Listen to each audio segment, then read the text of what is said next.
നമസ്കാരം, മെട്രോ മാറ്റിനിയിലേക്ക് സ്വാഗതം. തനിക്കെതിരെയുള്ള മഞ്ജു വാര്യരുടെ കേസിനെ കുറിച്ച് വളരെ ശക്തമായി തന്നെ സനൽകുമാർ ശശിധരൻ രംഗത്തെത്തിയിരിക്കുകയാണ്. ഫേസ്ബുക്ക് പോസ്റ്റിലൂടെയാണ് താരം ഇതിനെതിരെ പ്രതികരിച്ചിരിക്കുന്നത്. എനിക്കെതിരെയുള്ള ആരോപണങ്ങൾ ശരിയാണ് എങ്കിൽ കോടതിയിൽ തെളിവുകൾ നൽകാനോ പത്രസമ്മേളനം നടത്തി പരസ്യമായി എന്റെ കുറ്റം വെളിപ്പെടുത്തണം എന്നാണ് സനൽകുമാർ പറയുന്നത്. തനിക്കെതിരെ സിനിമയിലെയും രാഷ്ട്രീയത്തിലെയും ഗൂഢസംഘങ്ങൾ പ്രവർത്തിക്കുന്നുവെന്നാണ് സനൽകുമാർ പറയുന്നത്. തനിക്കെതിരെയുള്ള പരാതിയിലെ മഞ്ജു വാര്യരുടെ മൊഴിയും ഒപ്പം വ്യാജമാണെന്നും സനൽകുമാർ പറയുകയാണ്. CPM-നെയും പിണറായി വിജയനെയും വിമർശിച്ചുകൊണ്ട് പോസ്റ്റ് ഇട്ടാൽ അതിനടിയിൽ വരുന്ന കമന്റുകൾ എനിക്കെതിരെ മഞ്ജു വാര്യരുടെ പേരിൽ കെട്ടിച്ചമച്ച കള്ളക്കേസിനെയും അതിന്റെ പേരിൽ ഉണ്ടായ നിയമവിരുദ്ധമായ അറസ്റ്റിനെയും സൂചിപ്പിച്ചുകൊണ്ടുള്ള അപഹാസങ്ങളാണ്. എഴുതണ്ട എന്ന് കരുതിയിരുന്ന ആ വിഷയത്തെക്കുറിച്ച് വീണ്ടും എഴുതിക്കുവാൻ അവ കാരണമാവുകയാണ്. എനിക്കെതിരെയുണ്ടായ പോലീസ് അതിക്രമത്തിന് കാരണമായ പരാതിയും FIR-ഉം രജിസ്റ്റർ ചെയ്തിട്ട് 2 വർഷങ്ങളും 2 മാസങ്ങളും കടന്നുപോയി. നാളെ ഇതുവരെ ആ കേസിൽ ഒരു തരം അന്വേഷണവും നടന്നിട്ടില്ല. പരാതിക്കാരിയുടെ മൊഴി രേഖപ്പെടുത്തുകയോ കോടതിയിൽ ചാർജ് നൽകുകയോ ചെയ്തിട്ടില്ല. അത് ചെയ്യുകയില്ല എന്ന് ആ കേസ് രജിസ്റ്റർ ചെയ്ത നാൾ മുതൽ ഞാൻ പറയുന്നതാണ്. കാരണം അത് കള്ളക്കേസാണ് എന്നത് മാത്രമല്ല, അതിന് പിന്നിൽ ഹീനമായ രാഷ്ട്രീയ മാഫിയ ഗൂഢാലോചനയും നടന്നിട്ടുണ്ട്. പിണറായി വിജയനെ ചോദ്യം ചെയ്യാനാവാത്ത നേതാവായി നിലനിർത്തുന്ന മലയാള സിനിമയിൽ ആഴത്തിൽ വേരുകളുള്ള ഒരു സെക്സ് റാക്കറ്റിന്റെ താല്പര്യപ്രകാരമാണ് എനിക്കെതിരെ ആ കള്ളക്കേസും അതിന്റെ മറവിൽ എന്നെ അന്യായമായി പിടിച്ചുകൊണ്ടു പോകാനുള്ള പോലീസ് നടപടിയും ഉണ്ടായിട്ടുള്ളത്. അതിൽ കേരളത്തിലെ ആഭ്യന്തര വകുപ്പിന് കൃത്യമായ പങ്കുണ്ട്. പോലീസ് സ്റ്റേഷനിൽ നിന്നും ജാമ്യം നൽകാവുന്ന വകുപ്പുള്ള ഒരു കേസിൽ ആലുവ കോടതി പരിധിയിലുള്ള എളമക്കര പോലീസ് സ്റ്റേഷനിലെ SI-യും പോലീസ് ഉദ്യോഗസ്ഥരും 2 ഗുണ്ടകളും ഒരു ഇന്നോവ കാറിൽ തമിഴ്നാട്ടിൽ ഞാൻ താമസിച്ചിരുന്ന സ്ഥലത്ത് വന്ന് എന്നെ പിന്തുടർന്ന് പിടിച്ചുകൊണ്ടുപോകാൻ ശ്രമിച്ചതും കേരളത്തിലെ ആഭ്യന്തര വകുപ്പ് അറിയാതെ നടക്കുന്ന കാര്യമല്ല. ആരാണ് ആ ഇന്നോവ കാറിന്റെ ഉടമ? ആരാണ് പണം നൽകിയത്? മഞ്ജു വാര്യരുടെ പേരിൽ കൊടുത്തിട്ടുള്ള ആ പരാതി കളവാണ് എന്ന് ഞാൻ തുടക്കം മുതൽ പറയുന്നതാണ്. എന്റെ ഫോണുകൾ പിടിച്ചെടുത്ത പോലീസ് അതേ ഫോറൻസിക് പരിശോധനയ്ക്ക് അയച്ചു എന്നാണ് കോടതിയിൽ പറഞ്ഞത്. എന്താണ് അതിൽ നിന്ന് കണ്ടുകിട്ടിയത് എന്ന് ഇതുവരെയും കോടതിയിൽ പറഞ്ഞിട്ടില്ല. ഇത്രയും ഉത്സാഹത്തോടെ ഒരു കൊടും ക്രിമിനലിനെ പിടിക്കുന്ന പോലെ എന്നെ പിടിച്ചുകൊണ്ടുപോയ പോലീസ് എന്തുകൊണ്ട് ആ കേസ് അന്വേഷിക്കുന്നില്ല എന്ന് എന്നെ ആ കേസിന്റെ പേരിൽ അപഹസിക്കുന്ന പിണറായി വിജയന്റെ അടിമകൾ സ്വയം ചോദിക്കണം.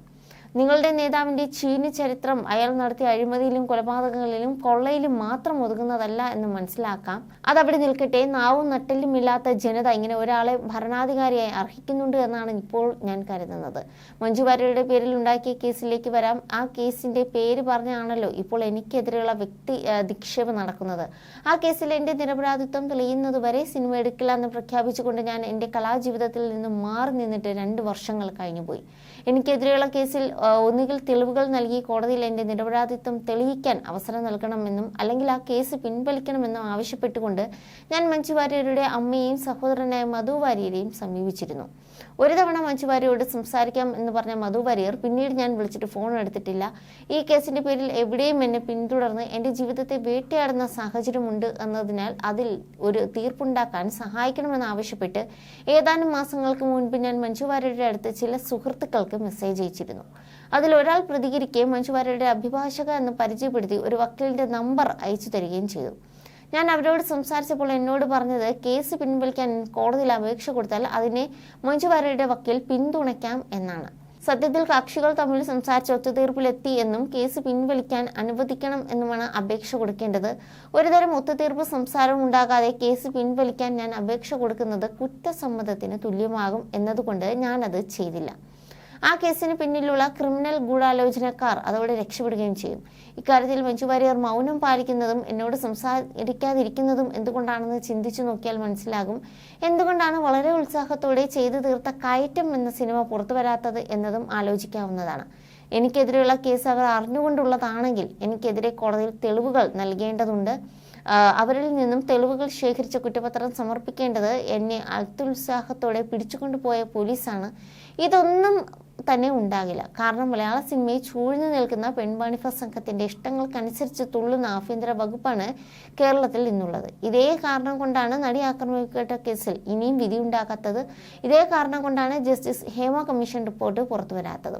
മഞ്ജു വാര്യരുടെ പേരിലുള്ള കള്ളക്കേസിൽ എനിക്കെതിരെ അധിക്ഷേപവുമായി വരുന്നവർ ഞാൻ ഇവിടെ ഉന്നയിച്ച വിഷയങ്ങൾ അന്വേഷിക്കാൻ ആവശ്യപ്പെടുമോ? ഹേമ കമ്മീഷൻ റിപ്പോർട്ട് പുറത്തുവിടാൻ CPM-നോടോ സർക്കാരിനോടോ ആവശ്യപ്പെടുമോ? എനിക്കെതിരെയുള്ള ആരോപണങ്ങൾ ശരിയാണ് എങ്കിൽ കോടതിയിൽ തെളിവുകൾ നൽകാനോ പത്രസമ്മേളനം നടത്തി പരസ്യമായ കുറ്റം വെളിപ്പെടുത്താനോ മഞ്ജു വാര്യരോട് ആവശ്യപ്പെടുമോ? ഒരിക്കലുമില്ല. കാരണം കൂലിക്കെഴുത്തുകാരാണ് മിക്കവാറും ഇത്തരക്കാർ. സത്യം അവർക്കറിയാം, പക്ഷെ വാങ്ങിയ കാശിന് ജോലി ചെയ്യണമല്ലോ, അതുകൊണ്ട് എഴുതുന്നതാണ്. ഇതോടൊപ്പമുള്ളത് എനിക്കെതിരെ മഞ്ജു വാര്യർ കൊടുത്തതെന്ന് പറഞ്ഞ പരാതിയുടെ അവസാന പേജിന്റെ ഫോട്ടോയാണ്. അതിൽ മൊഴി വായിച്ചു നോക്കി ശരി എന്ന വാചകവും ഒപ്പുമാണ് മഞ്ജു വാര്യരുടേത് എന്ന് പറയുന്നത്. ഇത് മഞ്ജു വാര്യരുടെ കൈയക്ഷരമോ ഒപ്പോ അല്ലെന്ന് ഞാൻ ആരോപിക്കുകയാണ്. എന്റെ ആരോപണം തെറ്റാണെങ്കിൽ മഞ്ജു വാര്യർ നിഷേധിക്കട്ടെ എന്നും അദ്ദേഹം കുറിച്ചു. You're watching me and you're watching me on metromatney.com. on metromatney.com. Metromatney.com. metromatney.com. Subscribe for more videos.